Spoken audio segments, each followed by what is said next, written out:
विवेचना में आज कहानी भारत का संविधान बनाने वाले बाबा साहेब भीमराव अंबेडकर की।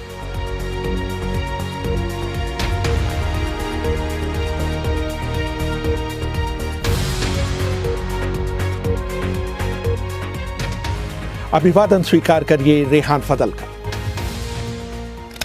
दिलचस्प बात यह है कि भारत की दो महान शख्सियतों भीमराव अंबेडकर और महात्मा गांधी के बीच कभी नहीं बनी। दोनों महान व्यक्तियों के बीच कई मुलाकातें हुई, लेकिन वो अपने मतभेदों को कभी नहीं पाट पाए।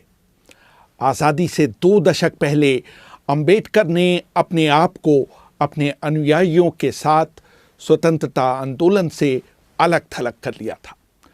अछूतों के प्रति गांधी के अनुराग और उनकी तरफ से बोलने के उनके दावे को अंबेडकर एक जोड़ तोड़ की रणनीति मानते थे।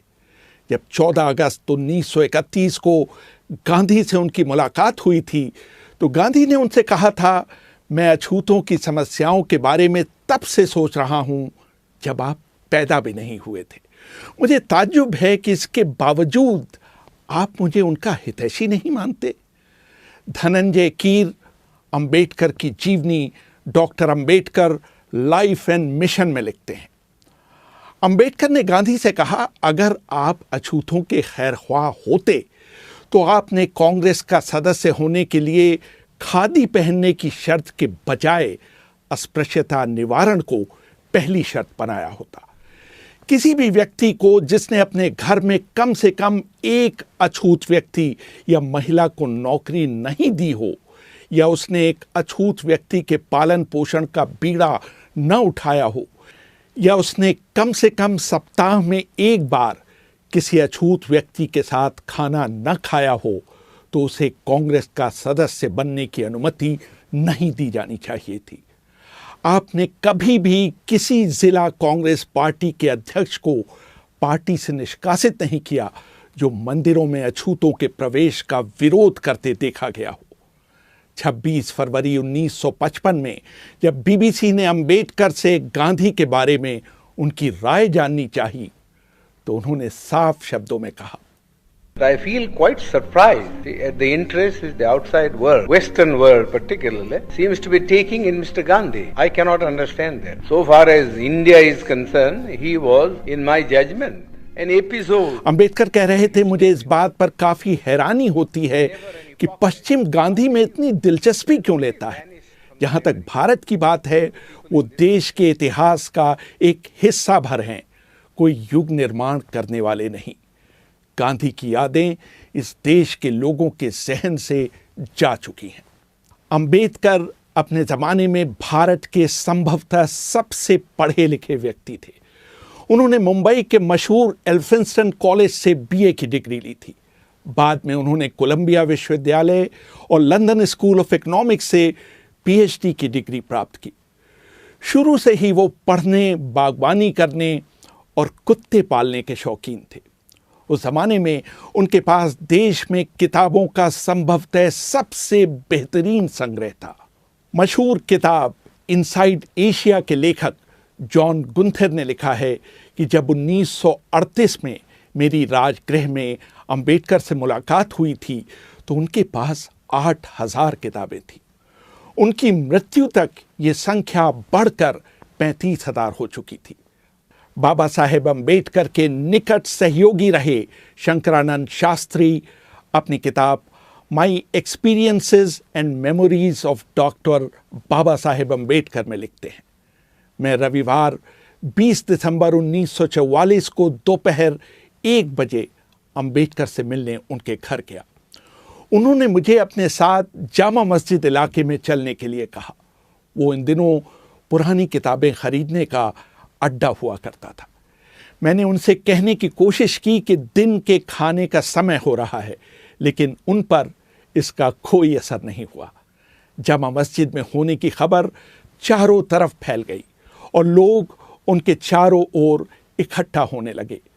इस भीड़ में भी उन्होंने विभिन्न विषयों पर करीब 2 दर्जन किताबें खरीदी। वो अपनी किताबें किसी को भी पढ़ने के लिए उधार नहीं देते थे। वो कहा करते थे कि अगर किसी को उनकी किताबें पढ़नी हैं तो उसको उनके पुस्तकालय में आकर उन्हें पढ़ना चाहिए। किताबों के प्रति उनकी भक्ति इस हद तक थी कि वह सुबह होने तक किताबों में ही लीन रहते थे। अंबेडकर के एक और अनुयायी नामदेव निमगड़े अपनी किताब in the tiger shadow the autobiography of an Ambedkarite में लिखते हैं, रात में अंबेडकर अपनी पढ़ाई में इतने खो जाते थे कि उन्हें बाहरी दुनिया का कोई ध्यान नहीं रहता था। एक बार देर रात मैं उनकी स्टडी में गया और उनके पैर छू लिए। किताबों में डूबे अंबेडकर बोले, टॉमी ये मत करो। मैं थोड़ा अचंभित हुआ। जब बाबा साहब ने अपनी आंख ऊपर उठाई तो मुझे देखकर वो झेंप गए। वो पढ़ने में इतने ध्यानमग्न थे कि उन्होंने मेरे स्पर्श को कुत्ते का स्पर्श समझ लिया।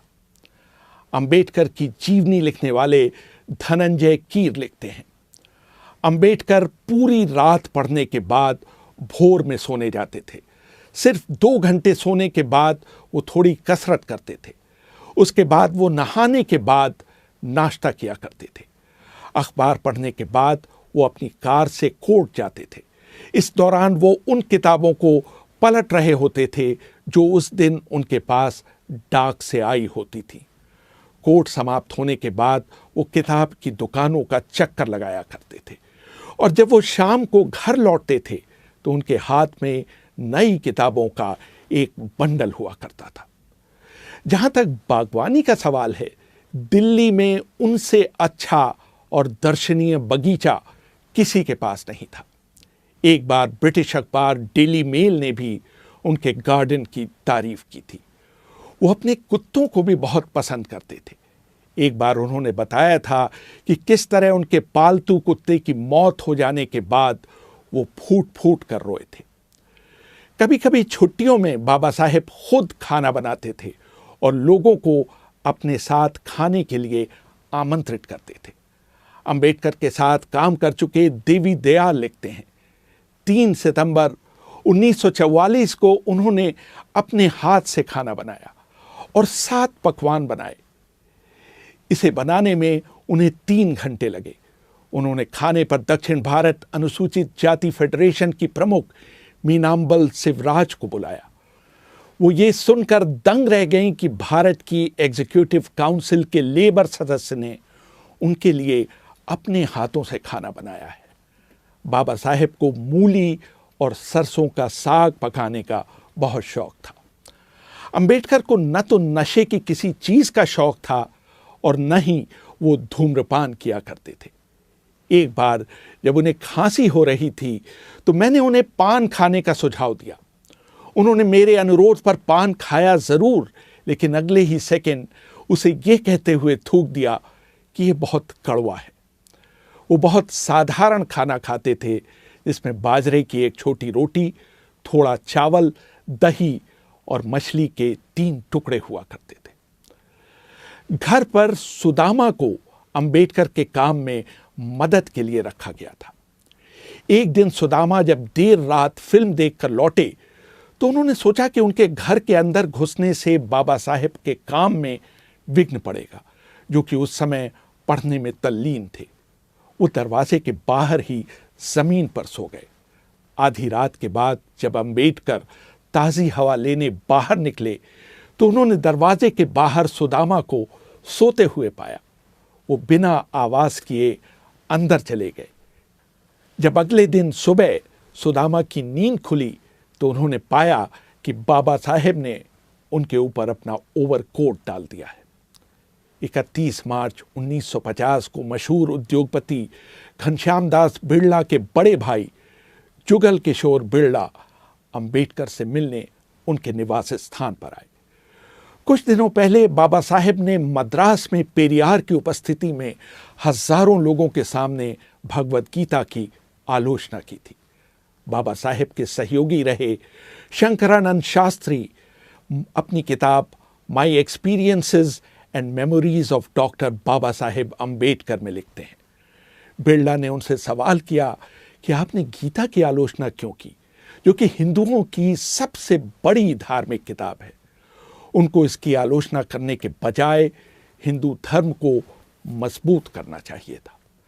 जहां तक छुआछूत को दूर करने की बात है तो वो इसके लिए 10 लाख रुपए देने के लिए तैयार है। इसका जवाब देते हुए अंबेडकर ने कहा था, मैं अपने आप को किसी को बेचने के लिए नहीं पैदा हुआ हूं। मैंने गीता की इसलिए आलोचना की थी क्योंकि इसमें समाज को बांटने की शिक्षा दी गई है। बाबा साहेब मौज मस्ती के लिए कभी बाहर नहीं जाते थे। उनके सहयोगी रहे देवी दयाल लिखते हैं, हालांकि वो जिमखाना क्लब के सदस्य थे, लेकिन वो शायद ही वहां गए हों। जब भी वो कार से अपने घर लौटते थे तो वो सीधे अपने पढ़ने की मेज पर जाते थे। उनके पास अपने कपड़े बदलने का भी समय नहीं रहता था। एक बार वो एक film a tale of two cities देखने गए। उसे देखते समय उनके मन में कोई विचार कौंधा और वो फिल्म बीच में ही छोड़कर घर लौटकर उन विचारों को लिखने लगे। वो घर के बाहर खाना नहीं पसंद करते थे। जब भी कोई उन्हें बाहर खाने पर ले जाना चाहता था तो उनका जवाब होता था, अगर तुम्हें मुझे दावत ही देनी है तो मेरे लिए घर पर खाना ले आओ। मैं घर से बाहर जाने वाला नहीं। बाहर जाने, वापस आने और व्यर्थ की बातों में मेरे कम से कम 1 घंटा बर्बाद होगा। इस समय का इस्तेमाल मैं कुछ बेहतर काम के लिए करना चाहूँगा। अपने जीवन के अंतिम पड़ाव में बाबा साहेब ने वायलिन सीखना शुरू किया था। उनके सचिव रहे नानक चंद रत्तू अपनी किताब last few years of doctor Ambedkar में लिखते हैं, एक दिन मैंने उनके बंद कमरे में चुपके से झांक कर एक अद्भुत नज़ारा देखा था। बाबा साहेब दुनिया की चिंताओं से दूर अपने आप में मग्न कुर्सी पर बैठे वायलिन बजा रहे थे। मैंने जब ये बात घर में काम करने वाले लोगों को बताई तो सब ने बारी बारी से जाकर वो अद्भुत दृश्य देखा और आनंदित हुए। रेहान फजल, BBC दिल्ली।